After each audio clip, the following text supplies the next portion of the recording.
लातेहार जिले की मगध कोल परियोजना से सीसीसीएल ने बीते वित्तीय वर्ष में 28.41% की बढ़ोतरी दर्ज करते हुए 20 मिलियन टन का कोयला उत्पादन किया। सीसीसीएल ने परियोजना से बम्पर मुनाफा कमाया, लेकिन जिस चमातू गांव की जमीन पर यह परियोजना बनी, सीसीसीएल ने वहां के लोगों को जहरीले धुएं में दफन होने को छोड़ दिया।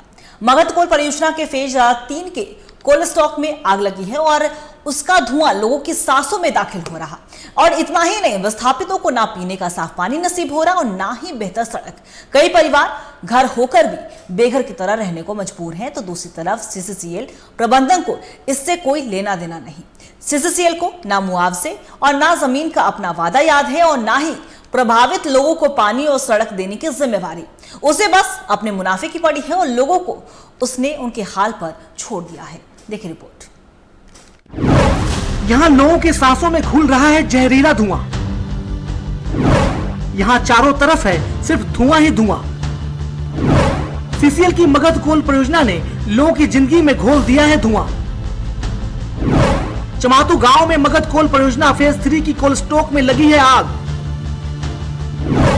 जलते कोयले के धुएं से चमातू के लोगों के सांसों में घुल रहा है धुआं।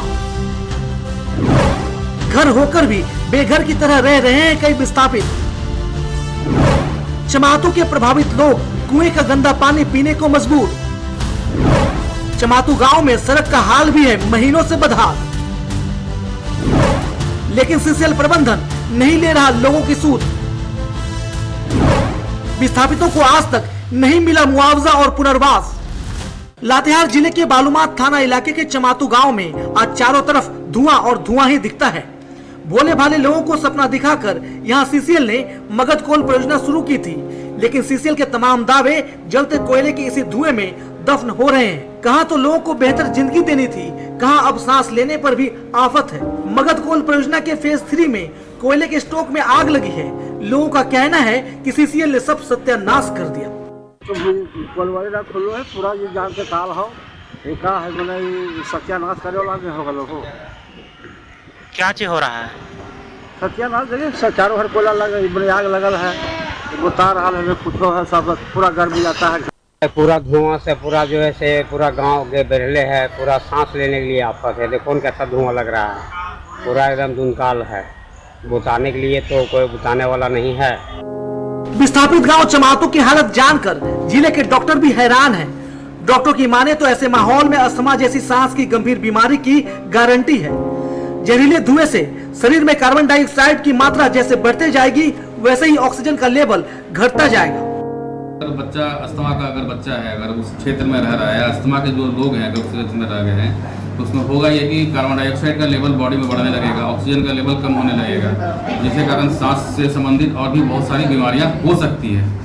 और ज़्यादा से ज़्यादा अगर बहुत ज़्यादा अगर धुआं वहाँ पर प्रोड्यूस हो रहा है तो उसमें कोशिश ये करना है कि ऐसे क्षेत्र में उस क्षेत्र से पलायन करें और ऐसे जगह पर रहें जहाँ पर ये सब बने शुद्ध हवा उनको मिल सके, क्योंकि उस क्षेत्र में रहने से तो ये तो निश्चित ही है कि बीमारियां होंगी लंग्स की।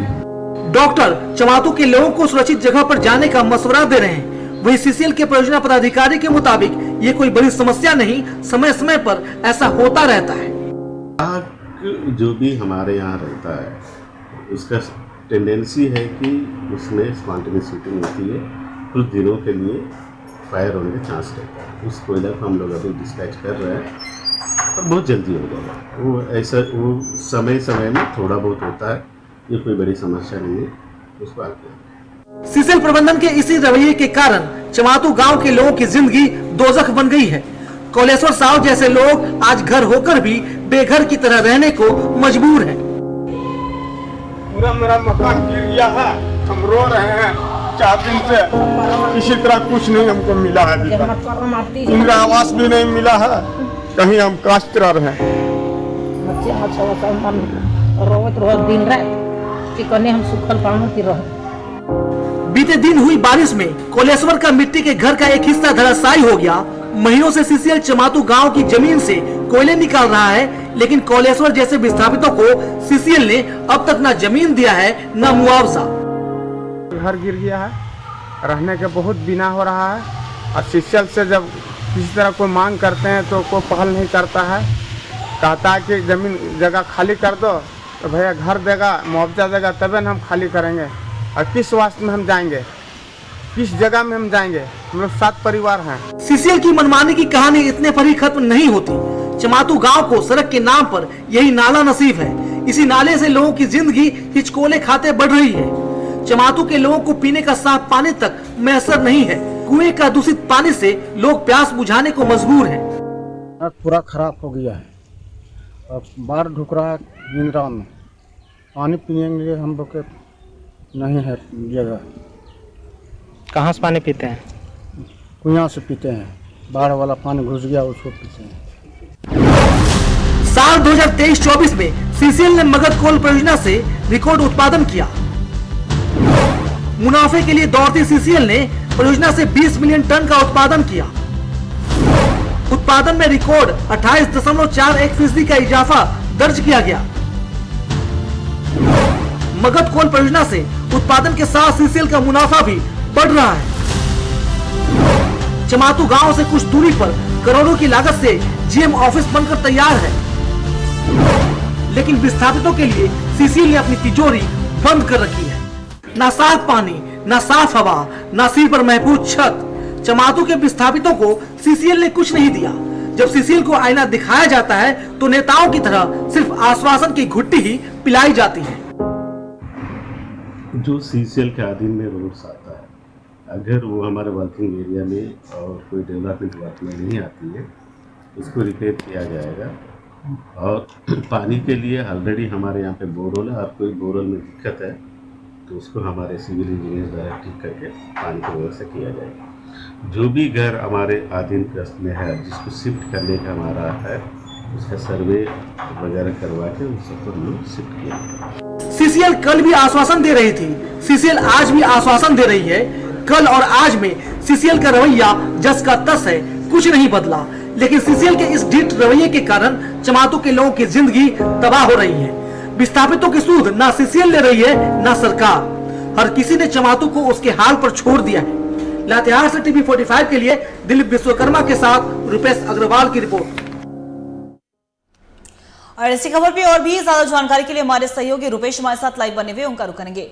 रुपेश, देखिए अगर कहा जाए तो बीते वर्ष कहीं ना कहीं सीसीएल ने जो है 20 मिलियन टन कोयला का उत्पादन किया, लेकिन सीसीएल ने परियोजना से बंपर मुनाफा कमाया। लेकिन जिस चमातू गांव की अगर हम बात कर ले तो जिस चमातू गांव की जमीन पर यह परियोजना बनी है और वहीं के लोगों को कहीं ना कहीं सीसीएल ने जहरीले धुएं में दफन होने के लिए छोड़ दिया। क्या कुछ जानकारी निकलकर सामने आ रही, क्या कुछ कहना है आखिर स्थानीय लोगों का? क्या बिल्कुल बताना चाहेंगे कि जो बालूमाथ थाना क्षेत्र मगध कोल परियोजना के जो चमातू स्थापित है, आज भी मूलभूत सुविधाएं के लिए पूरी तरह विवश है। अगर हम बात करें सरकारी सुविधाओं की, तो ना उन्हें मकान की सुविधा दी जा रही है, ना ही सड़क की सुविधा दी जा रही है, ना ही स्वास्थ्य और अन्य बुनियादी सुविधाओं की। ग्रामीणों का कहना है कि उन्होंने कई बार सीसीएल प्रबंधक को कई समस्याओं से अवगत कराया, लेकिन आज भी सीसीएल प्रबंधक उनकी समस्याओं पर सिर्फ आश्वासन के अलावा कोई भी समाधान करने की बात नहीं करती है।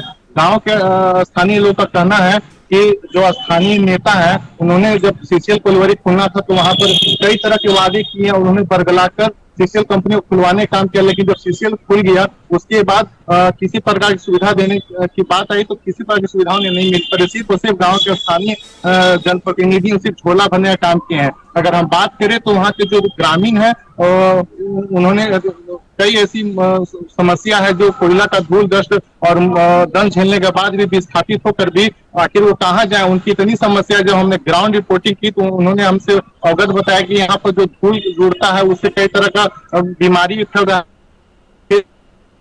तो स्टॉक में जो जले हुए कोयला है उससे कई तरह का बीमारी उत्पन्न हो रहा है। और इसमें स्थानीय डॉक्टर साहब ने इसे जानने के लिए प्रयास किया तो कहा कि इससे अस्थमा का बीमारी हो सकता है, शरीर में कार्बन डाइऑक्साइड की मात्रा बढ़ सकती है, ऑक्सीजन की मात्रा घट सकती है, कई तरह की बीमारी का खतरा बना हुआ। लेकिन फिर भी सीसीएल के अधिकारी कान में तेल डाल के सोए हुए हैं, उन्होंने उनकी समस्या से उनको कोई लेना देना नहीं है। और बात करें स्टॉक में जले हुए कोयला से तो सरकार को करोड़ों अरबों का नुकसान हो रहा है, लेकिन सीसीएल प्रबंधक पूरी तरह से सोया हुआ है। आग जला हुआ, आखिर क्या कारण है कि कोयला जब जला हुआ उसके बाद ही बुझाने का किसी प्रकार का प्रयास नहीं किया जा रहा है। तो बिल्कुल कह सकते हैं कि जो आज मूलभूत सुविधा उनको मिलनी चाहिए वो नहीं मिल पा रही। अगर यहाँ का कोयला दूसरे प्रदेशों को ज्वाला देने का काम करता है, लेकिन यहाँ के लोग आज भी अंधेरे में रहने को विवश है। अब बात करते हैं चुनाव की, तो चुनाव समय कई ऐसे नेता आते हैं, यहाँ पर मंत्री हो चाहे विधायक हो, उन कई तरह का वादा करते हैं, लेकिन उन वादा चुनाव जीतने के बाद कहीं पर नजर नहीं आते हैं। स्थानीय लोगों का पूरी तरह से रोष है कि हम लोग को जो मूलभूत सुविधाएं मिलनी चाहिए वो आज तक हम लोग को नहीं मिल पा रही है। अगर बात करें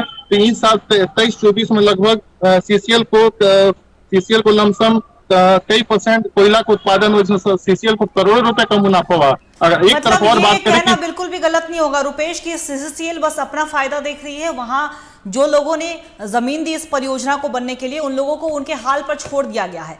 लोगों ने तो ये सोचा था कि उन्हें विस्थापित किया जाएगा, सही ढंग से उन्हें रखा जाएगा, मुआवजा दिया जाएगा, लेकिन सीसीएल ने कह सकते हैं कि धोखाधड़ी किया है और सीसीएल ने लोगों के बारे में नहीं सोचा है।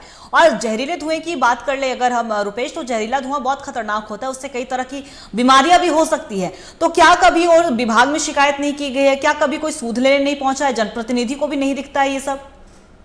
देखिए, बिल्कुल कहना है कि जनप्रतिनिधि को सिर्फ और सिर्फ अपने झोला भरने में मस्त है और जनता जाए भाड़ में अपना काम बस बनना चाहिए। अगर बात करें सीसीएल को, तो इस वक्त 23-24 में लगभग 28.41% वृद्धि कोयला उत्पादन हुआ। इसमें सीसीएल को करोड़ों का फायदा हुआ, लेकिन ये ग्रामीणों की समस्या की बात आती है तो समस्या जस्ट तक बनी हुई है।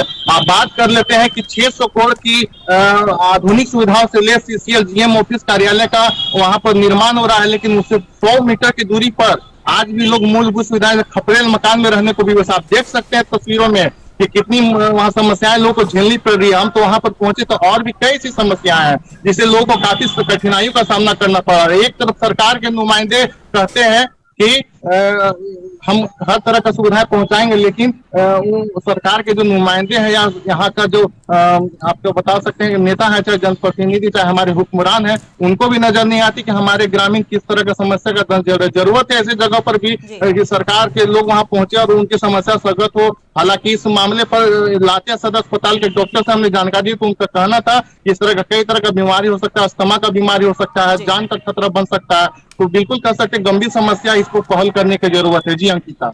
जी रुपेश, आपका बहुत बहुत शुक्रिया तमाम जानकारी के लिए। हम नजर बना के रखेगा, हम आपसे अपडेट लेते रहेंगे। तो बता दें आपको कि सीसीएल ने कहीं ना कहीं लोगों को जहरीले धुएं में रहने को मजबूर कर दिया और जहरीले धुएं से अस्थमा जैसी भी बीमारी हो सकती है और कहीं ना कहीं विस्थापितों को ना वहाँ पे साफ पीने का पानी नसीब है, ना बेहतर सड़क है, तो कई परिवार घर होकर भी बेघर की तरह रहने को मजबूर है। दूसरी तरफ सीसीएल की अगर हम बात कर ले तो इससे किसी को कोई लेना देना नहीं है, बस सब अपनी मस्ती में हैं, सब अपनी जेब भर रहे हैं, अपना फायदा देख रहे हैं और जिन लोगों ने अपनी जमीन दी उन्हें ही नुकसान हो रहा है। तो ऐसे में देखने वाली बात हुई कि क्या इतना विरोध होने के बाद भी आक्रोशित जो वहां के लोग हुए हैं, स्थानीय लोगों ने भी साफ तौर पर सीसीएल पे वादाखिलाफी का आरोप लगाया है। तो देखने वाली बात हुई कि प्रबंधन की ओर से क्या कुछ कहा जाता है, क्या जनप्रतिनिधि की अब भी आंख नहीं खुलती है, क्या वहां पे जो मूलभूत जो सुविधाओं का अभाव है उसे कब तक पूरा किया जाता है। फिलहाल वक्त तो चला एक छोटे से ब्रेक का, जल्द लौटेंगे।